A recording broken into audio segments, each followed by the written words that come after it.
when I presented my business plan to Mr. Suji, they had already made a decision internally that they were not going to continue sales, that they were going to have to make a different choice. And that choice would be to exit the U.S. marketplace. A piece of hardware that is going to be orphaned if it doesn't have software for it there is a rule, I don't know who, Department of Commerce actually, that says that you have to support that system for 7 years after your last official date of No sale. kidding. Hi, in this episode, we're going to be doing a deep dive into the 16-bit era, focusing on the TurboGrafx-16's marketing tactics and business maneuvers that they performed during a high-intense console war. Our guest today is Steve Garwood. Steve was a consultant and director of sales for TTI, or Turbo Technologies Inc., and TurboZone Direct.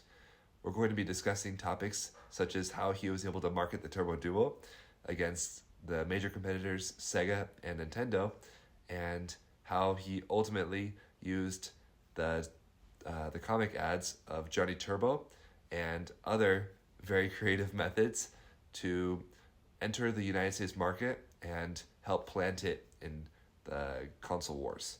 I hope you enjoy. So to back up a little bit, what happened was that I was hired as an independent advisor, if you will, for TTI.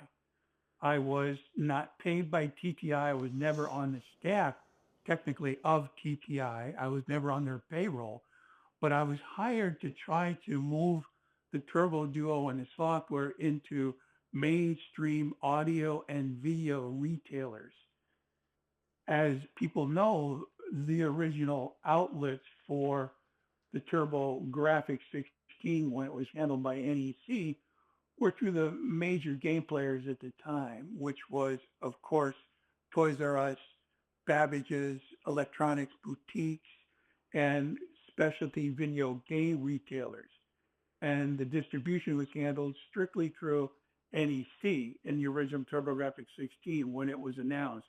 Wow. And for the first few years, NEC had little software cooperation in the United States. And that, I think, was one of the problems, that they did not have good software titles and they didn't really have a presence in the United States. And it was a Japanese-based company trying to do business in America without the knowledge of the American business. The structure in America being so totally different than it was in Japan at the time was probably one of the reasons for their early lack of success. So TTI was formed as a 5149 in favor of NEC, a partnership to develop a new corporation to launch the Turbo Duo in the United States, actually in the summer, I believe, or the early 1993. Okay. And so TTI was formed there in Los Angeles with a group of AC and Hudson Soft employees gathered together to form a new partnership with a new structure, a new ad agency, new commitments for software titles, and an aggressive marketing push in order to roll out the Turbo Duo and reinvigorate the line that NEC had sort of not abandoned, but it softened their support. And the gamers were very eager for the new company. The retailers were very eager for the new company. And as I did in a previous interview, kind of explain why, that Nintendo was such a major force in the industry that they began to dictate the terms of sale to companies like Toys R Us. They went to Toys R Us and told them what their margin was, told them what video games that they will buy, told them how much shelf space that they demanded for their titles. And because of consumer demand, Toys R Us had to bend the knee to Nintendo. And it really, really riled them. So a lot of gamers don't understand how we as TTI was welcomed with open arms by these same retailers. if for no other reason but to push back a little bit to the dominance in NEC was, I'm sorry, that the uh, Nintendo was enforcing on the marketplace. So that was something that really made it easy for TTI to be successful, especially with Toys R Us.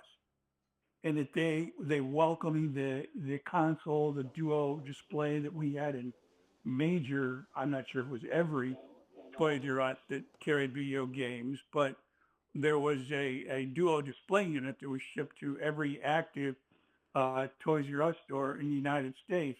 And they willingly gave up end cap space to display this new piece of hardware and became the number one outlet for Turbo Technologies and was crucial in the rollout of the Turbo Duo. Wow. So basically, you're saying that um, that I mean, there was a huge influence for sure.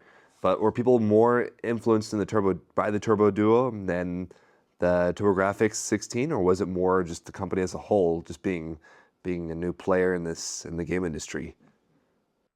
Well, don't forget, and this is not news, but NEC had introduced the first CD-ROM based video game system in America, in the world, actually. Right. That's crazy. And it was a revolutionary technology, which was a leap in video gameplay.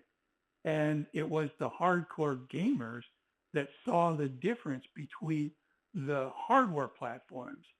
And few chose the TurboGrafx over Nintendo, over the coming up later would be Sega. Right. And Okay. the problem was that they didn't have the software to back it up.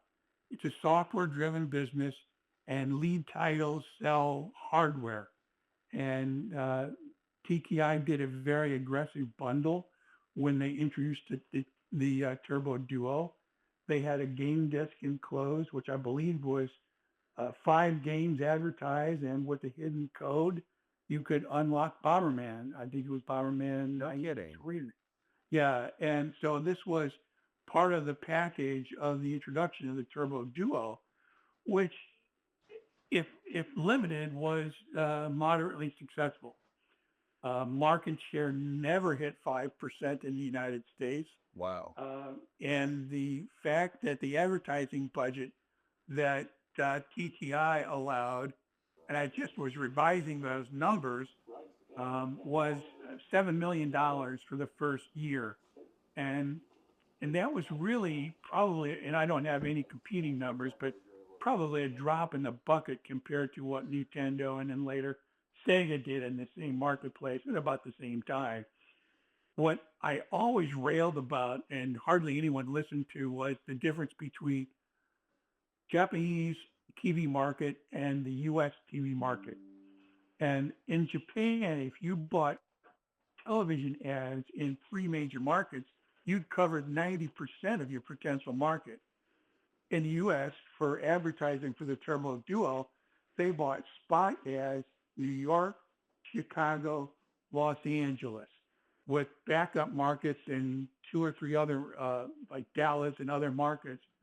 But the advertising was over in a matter of a week or two. No kidding. And and that was it.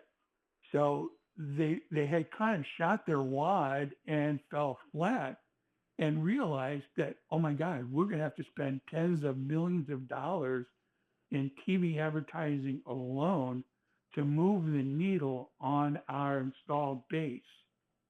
And the number crunchers on what we call Japan side started doing the math, realized the number of units that they would have to sell to even compensate for the advertising budget that would be necessary to achieve the market penetration they were hoping for was untenable. Right. So That's crazy. in less than a year, they had realized the cost of doing business in America. And they literally threw up their hands and they go, well, we're in it now. What do we do? So right off the bat, within 6 months of forming the company in 1993, they had come to stark realization of what they were up against. And it was a shock to them to be slapped, if you will, of the cost of doing business in America. Right. Wow, that's crazy. I mean, at that point they couldn't really get out of it, right? It Well, sounds no, like you. because once you introduce it was a shock to them to be slapped, if you will, of the cost of doing business in America. Right. Wow, that's crazy. I mean, at that point they couldn't really get out of it, right? It Well, sounds like no, you. because once you introduce a product that is dependent on a base, that means it's Right. a piece of hardware that is going to be orphaned if it doesn't have software for it.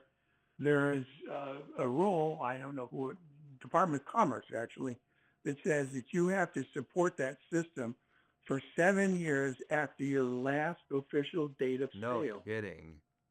Wow. That's right. So the clock started ticking the moment they introduced the Turbo Duo. Right. And when they realized that that clock wasn't going to start round two until they ended the sale of the platform, they had a really hard decision to make. Right.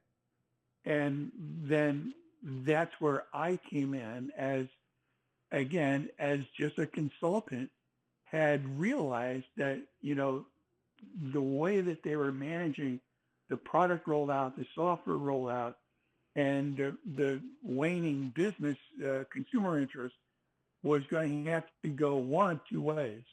Right. They're going to have to go forward, they'll go forward or back out. And side story, I had turned in a business proposal to President Suji that I wanted to sort of take over the sales aspect of it from Los Angeles. And when I presented my business plan to Mr. Suji, they had already made a decision internally that they were not going to continue sales, that they were going to have to make a different choice. And that choice would be to exit the U.S. marketplace. So they took my business plan and kind of smiled and nodded at each other and asked me to come back with a different plan.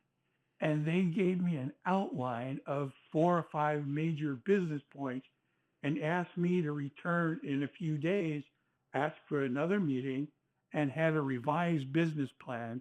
And that business plan would be an exit strategy, basically, for TTI to remove themselves from the American marketplace. And the business plan that I put forward and was accepted was to create a third-party independent of TTI to handle all aspects of sales to support the video game system for the required 7 years after the termination of sale. No kidding.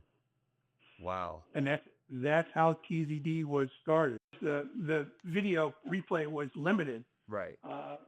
by switching from the cartridge base, which again, I am not technologically, I'm not that savvy about the technical details of what it was, but I think you could imagine with the memory space on a cartridge of any sort, much less a turbo chip, versus a CD-ROM. But the storage capability and the frames per second that they could display, I think was, as I recall, 4 times the standard of the day. And the turbo chip was, the idea for the turbo chip was it was so compact that it was very portable. The old 8-bit Nintendo cartridges were quite a bit larger, and the Super Nintendo cartridges, et cetera, were much larger than the turbo chip, but Right. that did have drawbacks as well.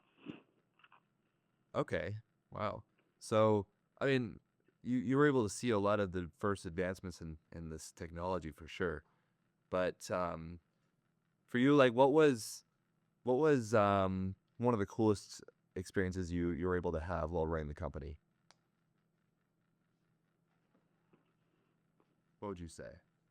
Well, I frankly received a great deal of personal happiness in being able to turn a negative into a positive. With all of the naysayers out there and all of the turbo knots that we love to call them, that there was a gap. And if anything, what I hope that TurboZone Direct did was to turn a negative into a positive. And what I promised to NEC, to TTI, was we would have no unhappy customers, Right. and that I would personally do whatever it took to allay the fear, to confirm the positives, and to make that unhappy customer content. Now, we couldn't do everything, but we could do some things. Right. And the things that we did was open up the game tip hotline to blanket offer warranty support, to include out of warranty support. In other words, if you had the 90-day warranty on your TD16 3 years later and it broke, you sent it to TZD and we sent you a new one. Hmm. Factory fresh, unopened box. We did not repair broken units. We did not do anything with them. We set new units Wow. that were factory fresh that TTI sent to TZD at no cost, and we then sent them to the consumer at no cost, shipping paid. Wow, that is incredible. That is really neat. We went in and tried to support software releases. Okay. Don't forget that TTI had several games already in the bank, but unreleased. Right. And TZD then was allowed to release these video games in the U.S. And we did that as soon as we could. And also, my partner Kenji was still actively looking at PC Engine software at the wholesale level in Japan. Wow. And we started importing by buying, literally sending people into the video game zones, if you will, in Tokyo, buying wholesale quantities of certain PC Engine games, shipping them to us in California, and then we would offer them to sale to our customers. No way. That is insane. I mean, So we had a steady still works. stream of PC Engine software that was probably exclusive. I mean, somebody else could have done it. I don't know that anybody else did. That we had some top video game titles that we offered for sale that we bought mostly on speculation and hope that we would sell them. So a little bit of financial risk, but it was a great reward, I think, for the American consumer. Wow, that's incredible. What's your personal favorite game that you've seen come through? I guess in the company. Oh, without a doubt, Blake, it would have to be Bomberman. Man, I love Bomberman. Bomberman, multiplayer. I mean, these are things that the kids that did own, say, a Nintendo and a TG, that were able to say, okay, let's see your system do this. Bomberman's a classic. Man, it was a blast for sure.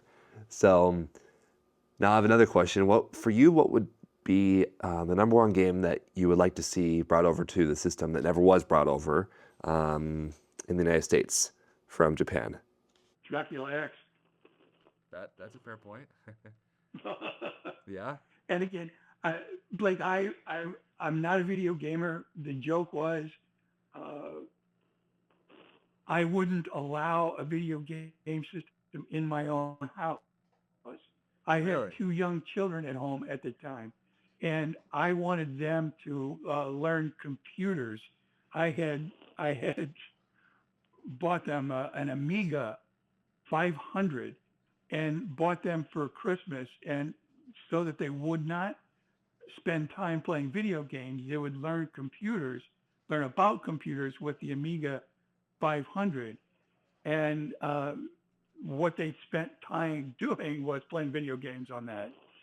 So my wife, unbeknownst to me, went out and bought a TG-16 for when it came out. I think it was in 1992. Okay. Before I worked for TTI, before I started TZD, my wife had gone behind my back and bought our kids the TG-16. Wow. That's hilarious. What was your reaction to that? Well, I was upset at first, but kids were happy. So I realized that the kids are going to do what kids are going to do. Sure. So we did both. They enjoyed the Amiga, and I wound up buying the next iteration of the Amiga, and then got into computers, of course, for that. But I mean, that Amiga was the first GUI, I think, in the industry, the first graphic user interface. Wow. And Okay. and it was the moving pixels in a creative format, and it predated Apple for sure, and it's the graphic interface. Right. Right. That's really incredible. Actually, just to be clear, when did it's just called the Amiga, or what was it called? I don't even know who made it, but it was the Amiga 500. You'd have to Google that, Huh. and later the Amiga 1000, which was again the first GUI that I was aware of in America. Wow, that's crazy. Another question, going back to Dracula, I wanted to see if you've ever been able to get your hands on a copy of Dracula X.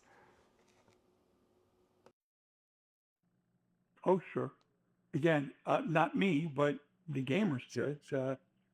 The gamers got every prototype, got every advanced ROM. They were all sent to us on ROMs and adapters so that we could load them on the domestic TG consoles.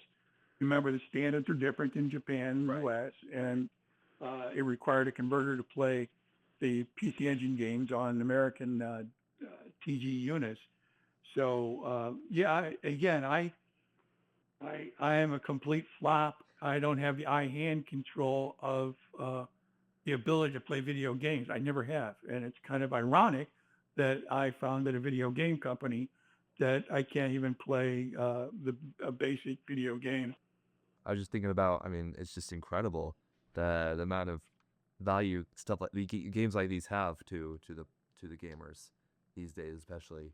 So I am totally out of the loop for there. I formed the company, okay. and an interesting fact that our annual budget predicted a 50% decline in sales every year. And I had made a 7-year personal and contractual commitment to TTI, et cetera, that I would not abandon the company that they allowed me to form. And so I had to think of my and my family's future personally, Right. and to have a business plan where you project your sales to decline 50% every year is not a sustainable business model. Sure. So I had to look to other avenues of income, or TZD would die slowly on the vine. And Steve Garwood personally would go broke. So couldn't do that. I had overhead. I had a family to support. Right. Of course. So I wound up partnering with a guy who had founded an oldies mail order 45 RPM record and compact disc mail order catalog company. And the company was called American Pie. So I bought the company with income and loans. Bought the company, merged American Pie with TurboZone Direct, had kept the employees of TZD, and they did both work. That they did tech support, video game sales, shipping for both American Pie and TurboZone Direct. Wow, okay. That's really crazy. So, Well, that was good until what came along a few years later was something called Napster. And Napster taught American consumers that they didn't have to pay for music, which huh. was a major blow to the audio industry, which Right. was my personal background, and that people were downloading and exchanging music files for free, completely illegally. But So yeah, okay. So now there's like a privacy software, or not privacy, piracy. piracy, Right, absolutely, it was 100% piracy. right. And it was basically MP3 files that people uploaded from their personal collection and then offered them for free to anyone who cared to download them. And all you needed was a path forward to find who's storing files on remote servers. Okay. So it practically ruined the audio, the music industry. I mean, I guess it was on the internet the whole time. It's just the internet was a brand new thing, so people weren't ready for it, and they had all this free music running around. It almost like crippled the audio industry, and it took years for them to climb back out of it. Wow, I mean that's just wild. I still can't believe you're able to partner with American Pie. That's like one of the best ways to get people involved in the music industry in America is just to partner with one of the leading artists I guess of that time period. Well, they were So completely wow. separate. There was zero crossover. I can't imagine one video game customer of TurboZone Direct was actually an American Pie customer. And we had split software in that our software package, grew to encompass both companies, Right. and we used a software package that I think your father is quite familiar with called FileMaker Pro. Okay. And with the software that we had, we integrated both companies in, and I paid a software engineer, third-party contractor, you know, money to integrate the two businesses. Wow, that's crazy. Did you have any major challenges with that process or what? Well, it was interesting because the employees at TurboZone Direct were TTI employees. I had 8 at first gamers that worked for TTI, Okay.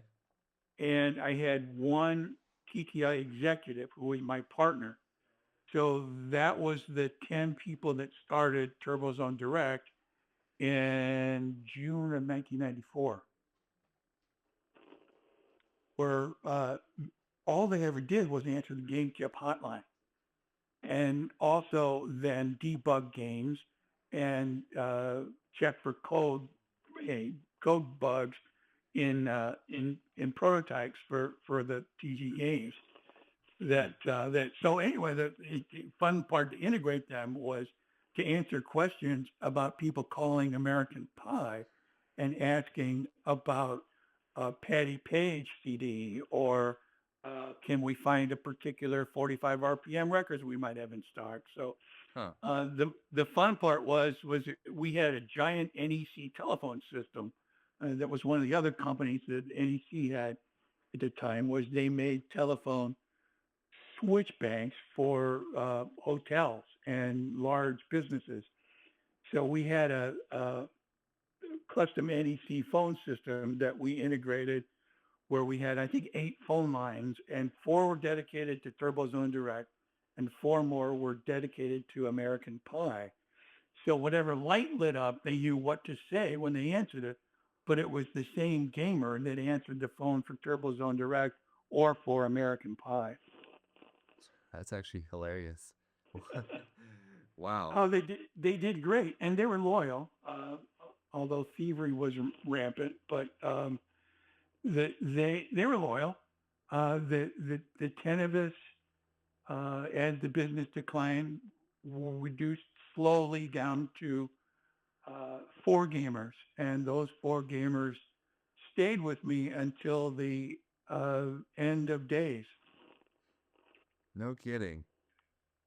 I, Shortly before 9/11, I closed the business, and I was told everything I had left of TVD, sold the website, the domain, and sold remaining inventory, and concentrated my remaining time on American Pie.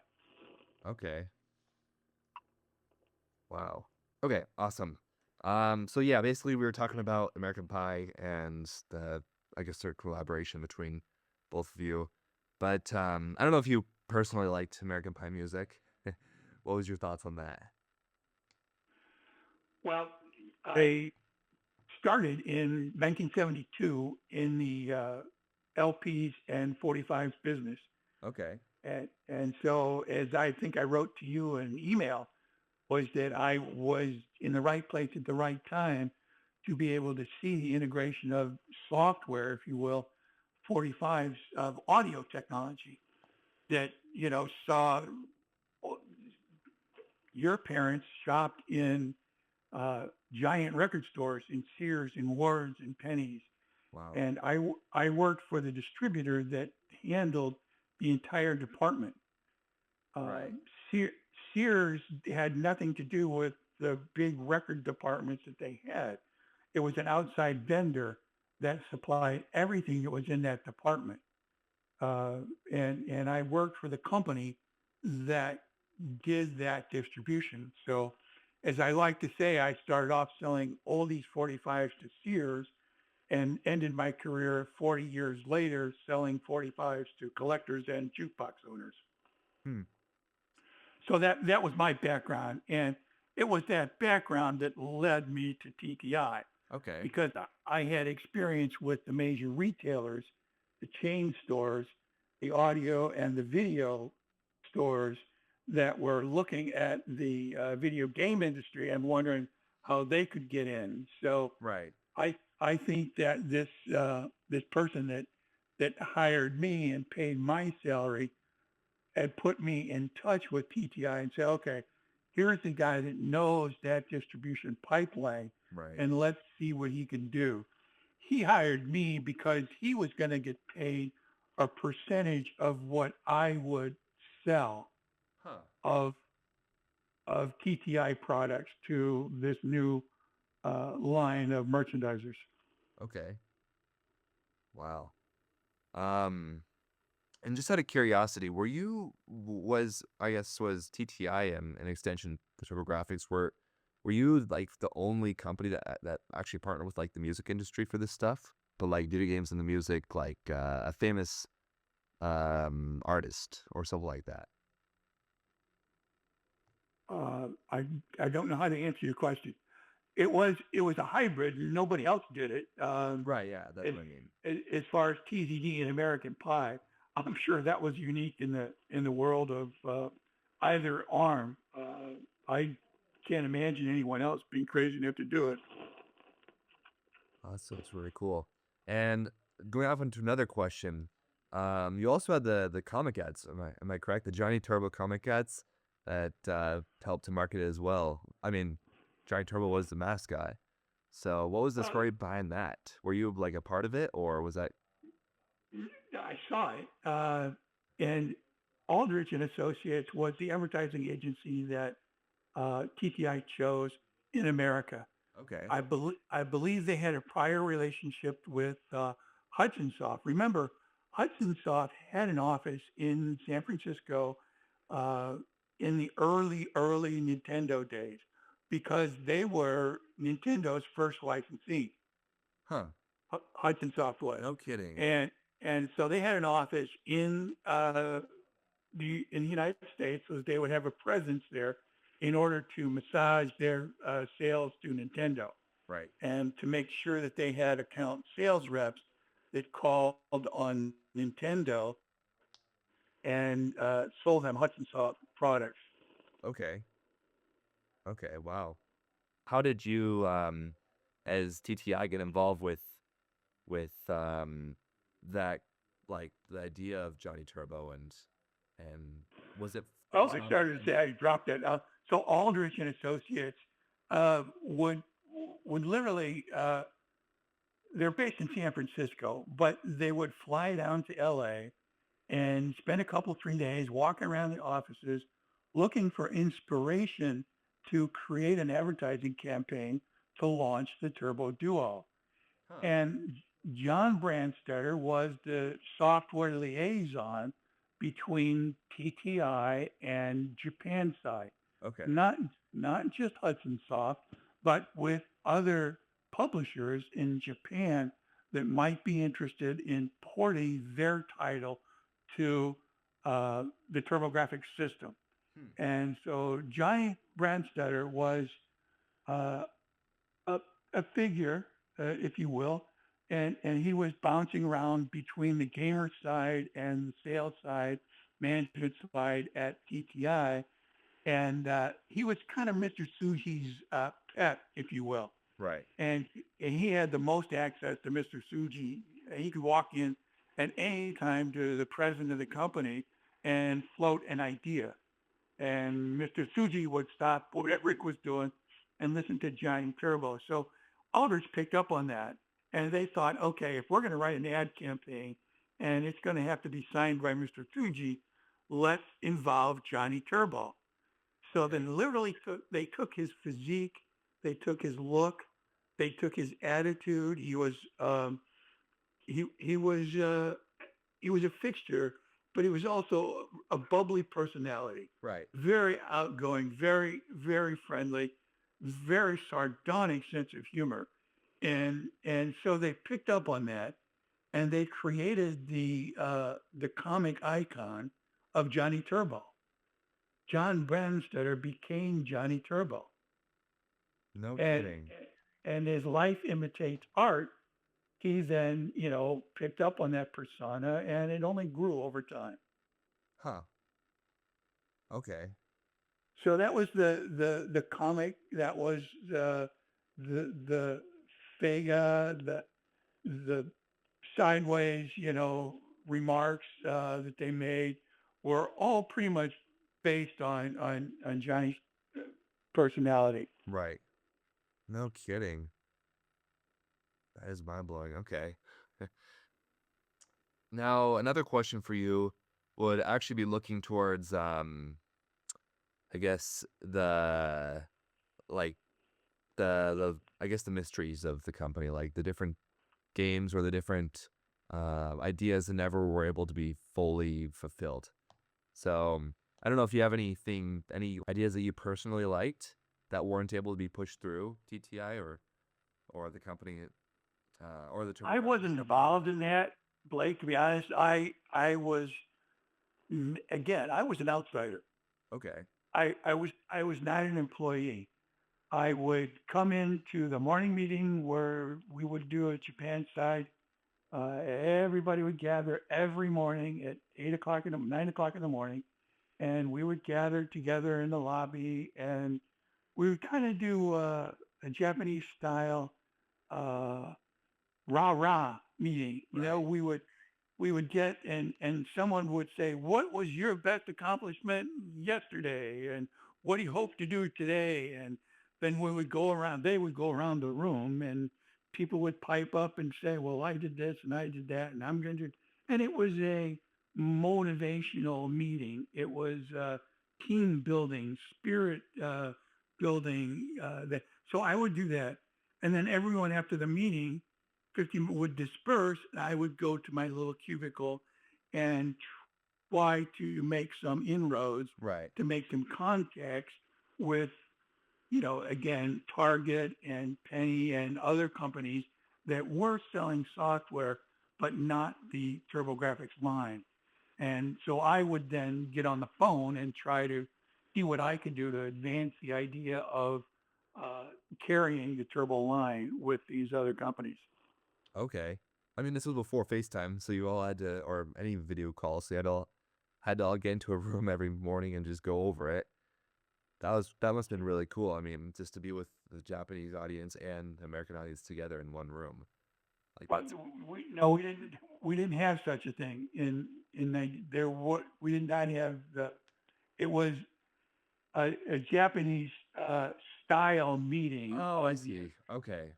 of the American group called, I don't know how many employees there were at the time, but I'd say there were 40 or 50 employees early on, Okay. most of them available for the mornings. So, of course, the gamers were in answering, gamers were not included, come to think of it. Sorry about that. Gamers were not included.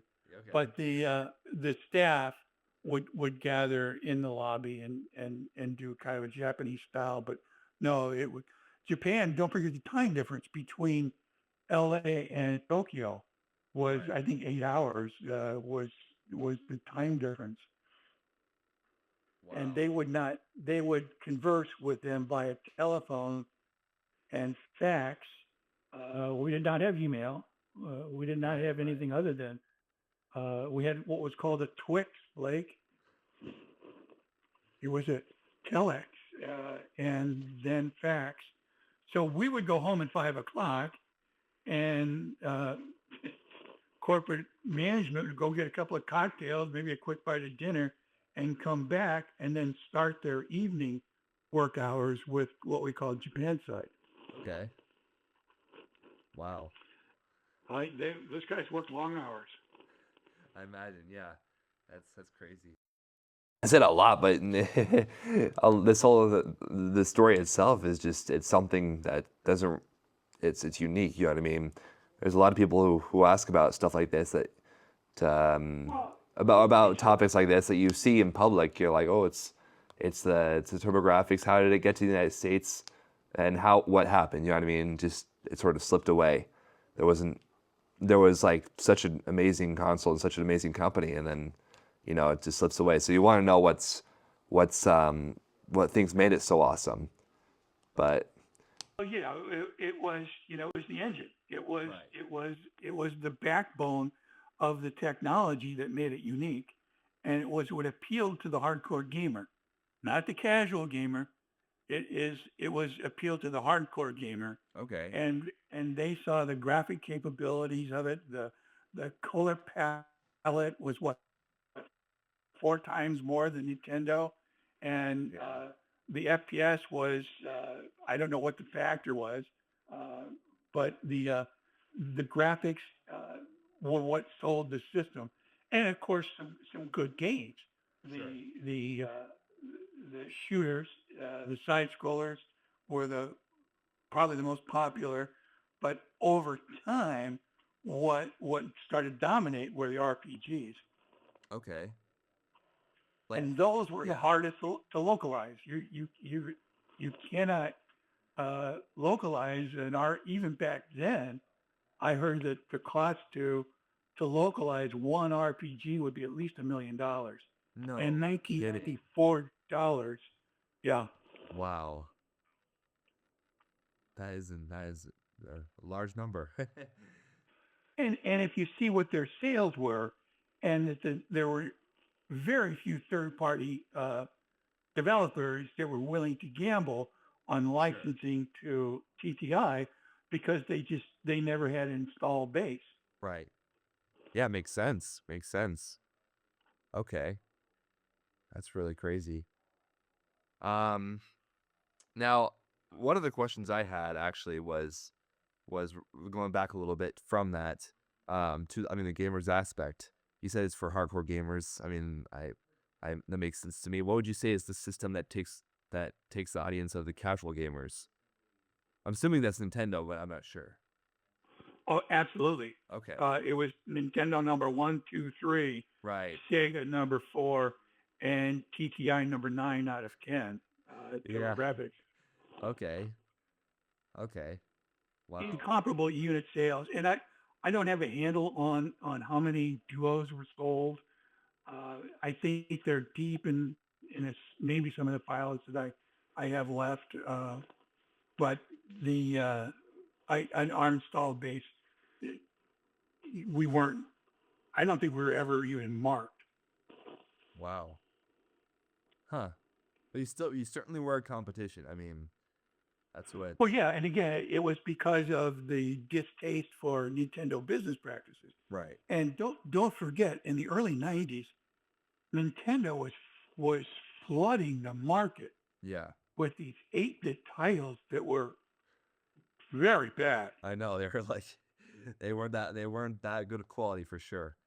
And then Yeah. So I go on. these were non-returnable. Don't Right. forget that when the when Nintendo sold the game, it was one way. No kidding. I It, actually didn't it know was that. it was different in the audio business that Sears had a 100% return guarantee, and the distribution pipeline that I'm familiar with was everything was on what we called was on a rubber band. Right. We might put it out, but it might snap back like a rubber band. It might come back later. And the video game industry was structured different. When Toys R Us bought and cracked a PO to Nintendo, they paid for it. Okay. That was it, and it was on net terms that they had to pay, despite maybe only selling a fraction of that number. So Sure. they were really looking for anybody to come along and to break the mold on that business practice. Hmm. No kidding. And nowadays, I mean, it's a lot more. They're a lot more flexible in all of the companies. I think even Nintendo allows for returns, if I'm not mistaken. Well, yeah, it's a market demand. Right. You don't go into Walmart and dictate terms. Sure. Sure. I worked for Universal, and I was in a meeting one day with Walmart in Arkansas, and we tried to tell them how much they were going to pay for a particular line, a budget line of CDs, and we were shown the door. Yeah, no, you don't dictate terms to a retailer like Walmart or back then Toys R Us. Right. Right. But would you say that your company paved the way for that certain policy of the ability? Well, we had a kind of an NDA with Toys R Us for damages with EBA that they not tell anybody what we did. Okay. That we did, and again, this is not news to your podcast, but what we did when TTI realized that they had to set an end date, that they had to draw a line in the sand so that they could report to the U.S. Department of Commerce that this is the last date of sale of this technology in the United States, that they went, TTI forgave the accounts payable to all of our major retailers. Wow. And I recall the meeting with Toys R Us was that at the time they had an outstanding accounts payable of $2.5 million, and that was just one account. So yeah, it was a shock meeting. Toys R Us, Babbage's, EB, they did not know what the meeting was about when Lou and I flew in, and when we sat down, believe me, we saw jaws drop when we said that we were going to exit the marketplace. Wow. And that all debts would be forgiven, and that you don't have to return any software. You dispose of it as you wish and keep all the profits, keep all the sales, period. Wow, that's incredible. That was a jaw-dropping series of meetings. Lou and I were on the road together for several days, flying from East Coast to West. I mean, I imagine you had to travel a lot for that. But the biggest thing is, oh, sorry, you won? No, I didn't. There was hotels and plane tickets. Right. Yeah, the biggest thing is that's like not the first that we've seen of something like this happening. I mean, most recently with Google Stadia, when they had to close everything down, it's a similar project where they had to literally just have everybody get a refund on the controllers, on the games, on everything. So Yeah, that's. I mean, it was for a different purpose, but it was still like the gaming industry has to really respect the people, or else they could get risk or have a risk getting sued. You know what I mean? Of course. And that was the whole purpose. I was just reading, well, earlier this morning, I was just reading what the fear was. Right. And I don't even know who wrote this. I was reading it, and it was how many consumers were calling NEC, calling TTI, writing letters saying, I bought this system. What am I supposed to do with it? Right. It's a doorstop. What are you going to do? And the whole idea was my pledge, my goal with forming TZD was quite simple. And that was prevent the formation of any class action lawsuits against TTI. Hmm. Wow. And we did. Well, there was not, as far as I know, there was not a single lawsuit naming TTI or its partners in any action by consumers in the United States. So Right. I certainly was never named. Okay. That's good. That's good. I'm really happy to hear that. But yeah, that's the main goal, is just to not get sued and try and get your way, go out the safe route. I don't know if it's like, is it a legal thing or is it more of just a moral thing, just to try and. No, it was illegal. Okay. When U.S. law originated many, many years ago, if you were to introduce an item that was technologically unique, that required software to support the hardware system, that you must continue to offer warranty and repair for 7 years after the last date of sale in the Right. U.S. Wow. 7 years And of warranty. that was 7 years support. Oh, sorry, support. Uh, Yeah.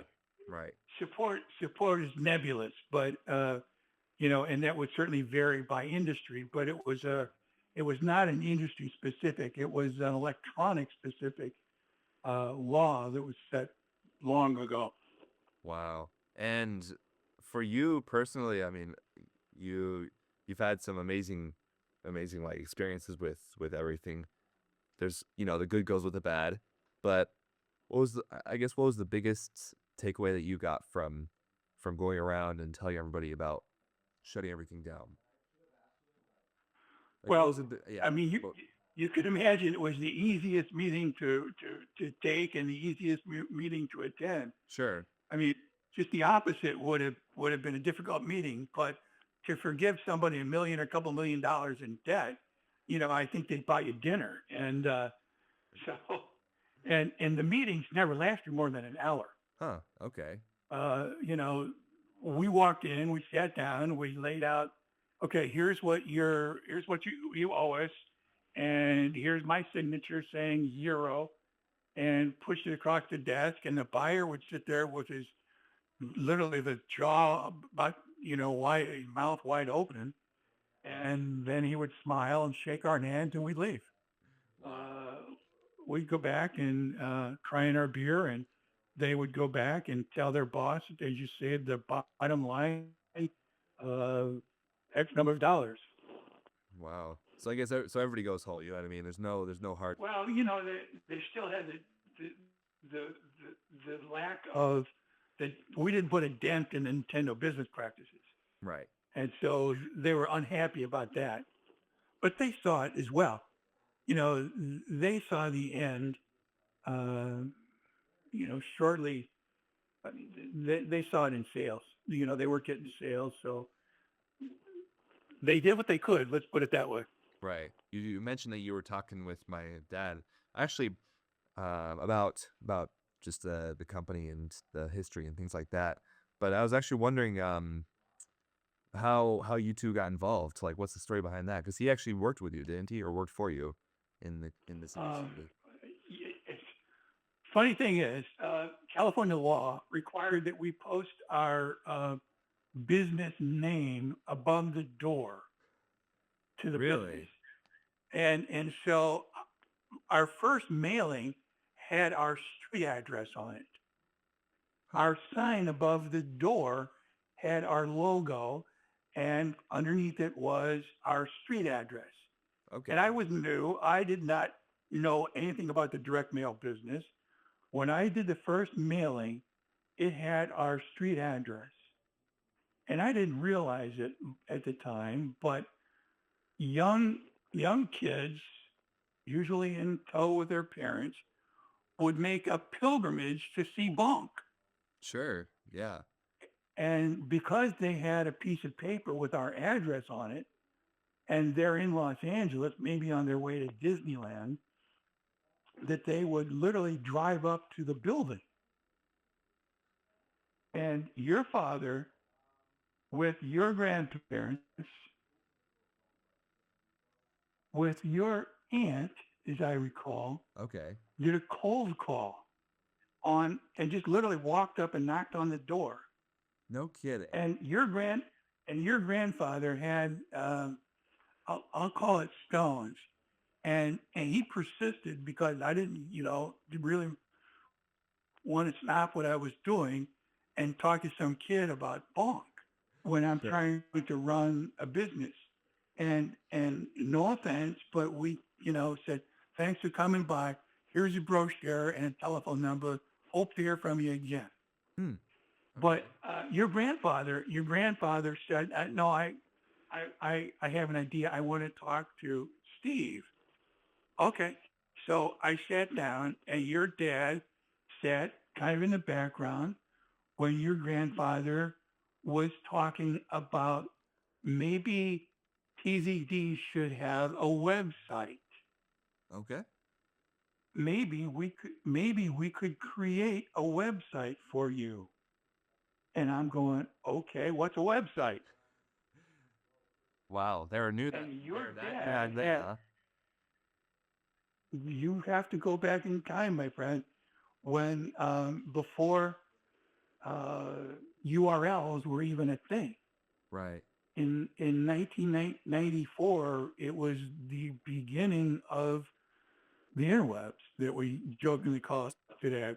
People my age do. And anyway, so your father had some skills and had some knowledge that I had no idea what he was talking about. So your grandfather said, okay, I'm going to put you in touch with my son here, shook hands with your dad, and they went on to Disneyland. I'm sure that you had grown up with a fondness for Disney products that you had no idea where they came from, but trust me, it was your father. And so they went on, to spend a day at Disneyland. Right. But I think that the wheels were turning in your father's head even then. And so he went back, I believe it was Phoenix, where they lived at the time, and created TZD.com. Wow. And it was your father who created our first website. And it was Brent Garner, who was known as BT to the industry and was an internet pioneer, agreed to host it. Okay. Wow. So And back then there was no developer platforms. platforms. There was no like GoDaddy or or whatever you have these days. There's no host No. studio, right? It was just you. No, there was the government, and there was IRC, the Internet Regulatory Control, Huh. was the first naming rights that began to issue URLs. You simply would pay a minimum fee and ask for a register of a domain name. And with your father's help, we asked for and were assigned the URL of tzd.com, which, if you think about it, was rare because, like IBM or UPS, UPS.com. I mean, that's just so, I get it now. But if you look back through the other end of that telescope, looking at it in 1994, well, that was who we were, which was the first lesson I learned about the internet was you should pick a URL that says what you do, not who you are, Right. because nobody knew what TZD was. Sure.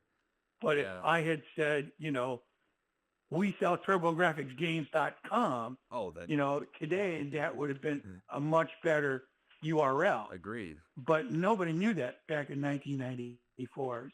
So we were looking at it from the small end of the telescope, Yeah. not realizing that what would happen, in the years to come. Okay. And I mean, nowadays, both of those are very valuable, I imagine. I mean, just the domains you could buy for I mean, and I I assume don't that's know. hefty prices. I know that the TZD.com must exist. It's probably out there for sale. Right. I don't know what happened to it. You could look it up. For right, as actually, I'm kind of curious. TZD would go to, usually it's something. Oh, it's actually something Japanese. Qualme.com. So, yeah, it looks like it's up for sale, but that's actually It's a holding company. What was that? Yeah, it's a holding company. Somebody parked it. Oh, it's Chinese. I'm mistaken. Yeah, that's Chinese. That's pretty hilarious. So, your company was based based in California, where everything was happening, right? San Diego to be specific, or was it somewhere else? No, a suburb of Los Angeles called Marina del Rey. That's right. It was Los Angeles. Okay. And basically, how long did you live there for? 40 plus years. Really? So it wasn't something revolving around the company. It was purely just because you happen to be in the area.